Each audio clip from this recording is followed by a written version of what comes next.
आज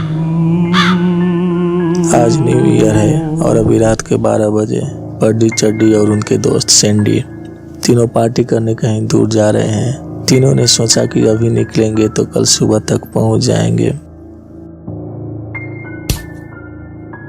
चड्डी बोलता है, जल्दी गाड़ी में बैठो, बहुत दूर जाना है। पड्डी, तू सब सामान पैक कर लिया है? पड्डी बोलता है, हाँ मैंने सब सामान पैक कर लिया हूँ, अब जल्दी गाड़ी चलाओ। फिर चड्डी गाड़ी स्टार्ट करता है और अपने मंजिल की तरफ निकल जाते हैं।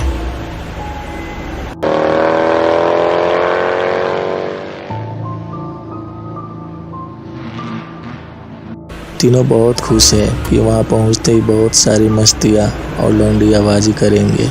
वैसे तीनों का तीनों एक नंबर का ठरकी है, जहाँ लड़कियाँ मिली वहीं पे मुँह मार लेते हैं। तभी चड्डी और सैंडी को एक बहुत मस्त आइटम नजर आती है, जिसे देखकर चड्डी ने गाड़ी रोक देती है और चड्डी के मुंह में पानी आ जाता है और सैंडी से पूछने लगता है कि इतनी हॉट लड़की इतनी रात को कहाँ जा रही है।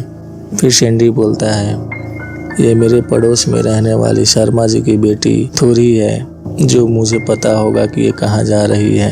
कोई भी हो, इस सुनसान रात में यहाँ रुकना ठीक नहीं है, तुम गाड़ी चलाओ।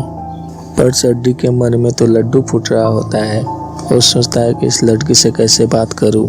चड्डी बोलता है, लगता है ये लड़की किसी मुसीबत में है, हमें इसकी मदद करनी चाहिए। तीनों चड्डी का बात मान लेता है और फिर तीनों गाड़ी से उतरकर लड़की के पास जाने लगता है। फिर चड्डी ने लड़की को बुलाते हुए कहता है, मैडम क्या आपको किसी तरह की हेल्प चाहिए? चड्डी का आवाज सुनकर वो हॉट लड़की रुक जाती है। चड्डी फिर आवाज देता है, आप इतनी रात को कहाँ जा रही हो? क्या आपको किसी तरह की मदद चाहिए? लड़की कुछ नहीं बोलती है। चड्डी धीरे से थोड़ा और पास जाता है और बोलता है, मैडम। फिर पड्डी, चड्डी और उनके दोस्त सैंडी तीनों डर कर रेस लगा देते हैं। फिर तीनों डरते हुए पीछे पलट कर देखता है, पर वहाँ से वो लड़की गायब हो चुकी है। फिर तीनों की फटने लगती है और डरते हुए गाड़ी के पास जाकर दरवाज़ा खोल के गाड़ी स्टार्ट करने जाता है, लेकिन ये क्या, गाड़ी की चाबी गायब हो चुका है। फिर तीनों आपस में बातें करने लगता है कि चाबी कैसे गायब हो गई। लगता है इस लड़की के साथ कोई और भी है, जो मिलके हमें बुद्धू बना के चाबी चोरी कर ली। वैसे तो तीनों कहीं दूर जा रहे थे, ऐसे चाबी गायब होने की वजह से तीनों घबरा जाते हैं और उनके कुछ समझ में नहीं आता है कि उनके साथ ये क्या हो रहा है। फिर पड्डी बोलता है कि शायद हमें उस लड़की के पीछे जा रहे थे, तभी किसी ने गाड़ी की चाबी चोरी कर ली ताकि हम उसे खोजने इधर उधर चले जाए और वो आदमी आसानी से गाड़ी चोरी करके निकल सके। चड्डी बोलता है, हाँ तुम ठीक बोल रहे हो। पड्डी, तुम कोई आइडिया निकालो, चाबी कैसे खोजे? अपना पड्डी का तो बात ही कुछ और है, इनके पास इतना आइडिया बड़े पड़े हैं, थोड़ी पढ़ाई किए होते तो नशा का साइंटिस्ट बन गए होते। फिर पड्डी एक आइडिया बताते हैं कि सैंडी को गाड़ी के पास रख दो ताकि कोई भी गाड़ी ना ले जा पाए, और अगर कोई गाड़ी के पास आए तो सैंडी उसे पकड़ ले और हम दोनों बाहर जाके उस आदमी को खोजते हैं जो चाबी लेकर गायब हो गया है। पड्डी का ये दमदार आइडिया सुनने के बाद चड्डी और पड्डी दोनों उस आदमी को खोजने लगता है। पड्डी उस आदमी को खोजते खोजते काफी दूर आ जाता है और उसे दूर दूर तक कोई दिखाई नहीं देता सिवाय भयानक जंगल के। लेकिन दोनों को गाड़ी का चाबी जैसे करके भी खोजना होगा। बिना गाड़ी के ना वो पार्टी करने जा सकता है, ना ही वो घर जा सकता है। पड्डी बोलता है, तुम यहीं रुको, मैं अभी आया। चड्डी बोलता है, ठीक है जल्दी आना। पास में ही एक पत्थर होता है। चड्डी वहीं पे बैठ जाता है और पड्डी का आने का इंतजार करता है। लगता है पड्डी के दिमाग में कोई आइडिया आ चुका है, लेकिन ये क्या, ओहो, इनको तो सुसु लगा है। चड्डी को पहले से ही गैस का प्रॉब्लम होता है। चड्डी उस पत्थर पे बैठे बैठे एक दमदार आवाज निकालता है। आवाज सुनकर पड्डी पीछे की तरफ देखता है, फिर उसे किसी चीज पे नजर पड़ता है। पास जाकर देखने के बाद वो एक चाबी होता है। खुशी से चड्डी दौड़ के पास आता है, लेकिन अफसोस ये चाबी उनकी गाड़ी का नहीं होता है, ये तो किसी दूसरी ताले का है। चड्डी बोलता है, ये हमारे काम का नहीं है, इसे फेंक दो।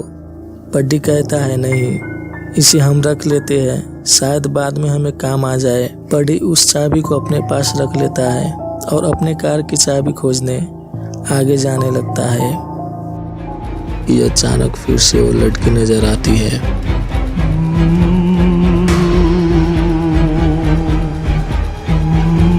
और देखता है उसके हाथ में उसकी कार की चाबी होता है।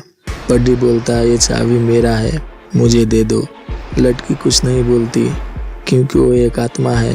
वो सिर्फ इशारा करती है, मेरे पीछे आओ। दोनों उस लड़की के पीछे पीछे जाने लगता है।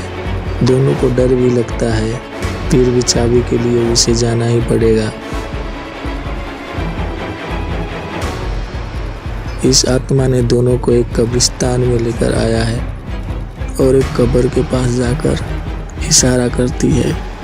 चड्डी बोलता है, लगता है ये लड़की हमें मारकर यहीं पे दफन करने वाली है, हमें भागना होगा। फिर से लड़की इशारा करती है और गायब हो जाती है। पड्डी को समझ में आ जाता है कि ये क्या कहना चाहती है। पड्डी बोलता है, ऐसा कुछ नहीं है, वो हमें कब्र खोदने का इशारा किया है। कब्र खोदने के बाद वो चाबी हमें जरूर दे देगी, बोल के दोनों जल्दी जल्दी कब्र खोदने लगता है। कुछ ही देर में वो कब्र खोद भी लेता है। ये क्या, इसमें तलाश है। फिर से वो आत्मा प्रकट होती है और चाबी वहीं छोड़कर उस लाश के अंदर समा जाती है। चड्डी पड्डी चाबी लेकर वापस तेजी से गाड़ी की तरफ भागने लगता है। वो आत्मा लाश में समाते ही तो जिंदा हो जाती है और वो एक आदमखोर इंसान के रूप ले लेती है और चड्डी पड्डी के पीछे पड़ जाती है। दोनों दुम दबा के भागने लगते हैं। दोनों दुम दबा के भाग ही रहे होते हैं कि चड्डी गिर पड़ते हैं। ये क्या किया चड्डी ने, इसे जल्दी उठना होगा, नहीं तो आदमखोर लड़की से खा जाएगी। वो आदमखोर लड़की चड्डी के ऊपर हमला कर देती है।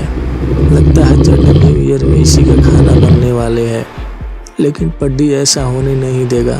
फिर पड्डी ने जोर से आवाज निकालता है, दम है तो मुझे पकड़ो। लेकिन आदमखोर इंसान को उससे कुछ लेना देना नहीं। फर्स्ट में जो हाथ में आया वो उसी को खा जाती है।